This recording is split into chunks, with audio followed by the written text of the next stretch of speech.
আসসালামু আলাইকুম, সবাই কেমন আছেন? আলহামদুলিল্লাহ আমরা অনেক ভালো আছি।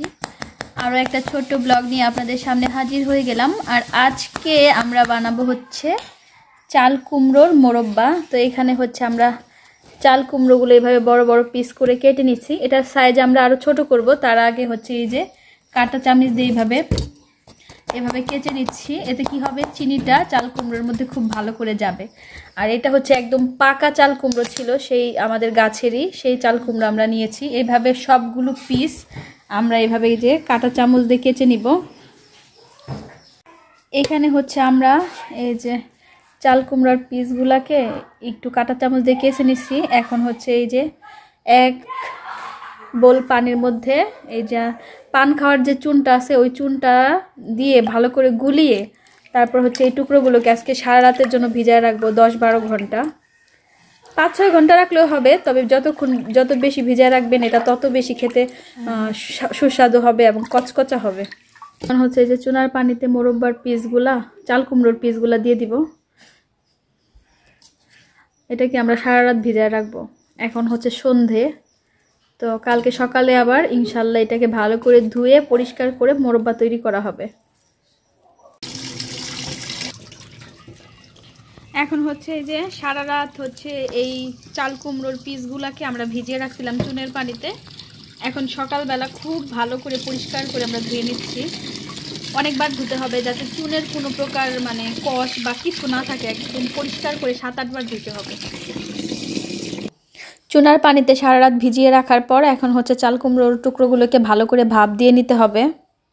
সিদ্ধ করা হয়ে গেছে, এখন হচ্ছে পানির থেকে তুলে কিছুক্ষণ ঝরা দিয়ে যে এখানে হচ্ছে আমরা চাল কুমড়োর পিসগুলোকে সুন্দর করে ভাপ দিয়ে একটু ঠান্ডা হয়েছে পরে আমি কেটে নিছি।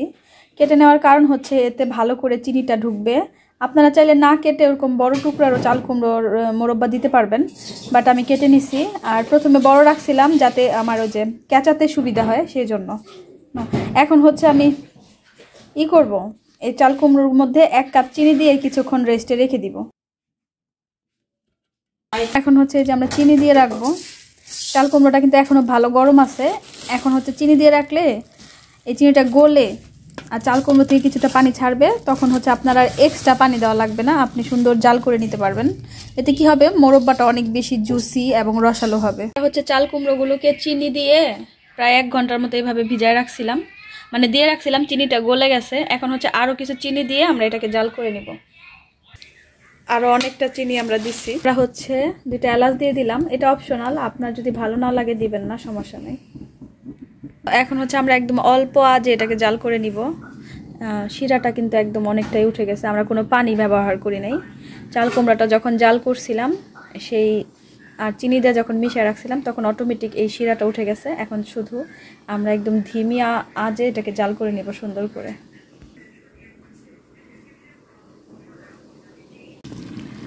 এই তো একদম রসটা কিন্তু দেখতেই পাচ্ছেন অনেকটাই শুকিয়ে গেছে। এখন হচ্ছে আমরা এই রস থেকে মোরব্বাগুলোকে তুলে ফেলবো। কি সুন্দর একটা কালার হয়েছে।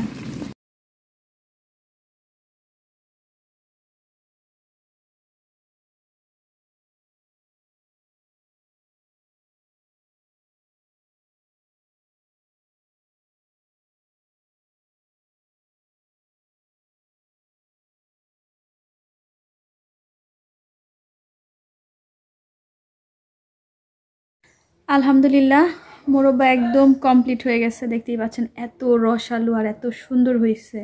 আর ভিতরটা হচ্ছে এই যে এরকম জুসি হয়েছে, দেখেন প্রত্যেকটা পরতে পরতে যে চিনি শিরাটা গেছে দেখেই বোঝা যাচ্ছে। তো অবশ্যই এভাবে বাসায় ট্রাই করবেন। আর আমার চ্যানেলটা যদি ভালো লাগে, আমার ভিডিও যদি ভালো লাগে, অবশ্যই সাবস্ক্রাইব করে চ্যানেলের পাশে থাকবেন। তো আজকে আর ভিডিওটা লম্বা করব না, সবার কাছে এখানেই বিদায় চেয়ে নিচ্ছি। আল্লাহ হাফেজ।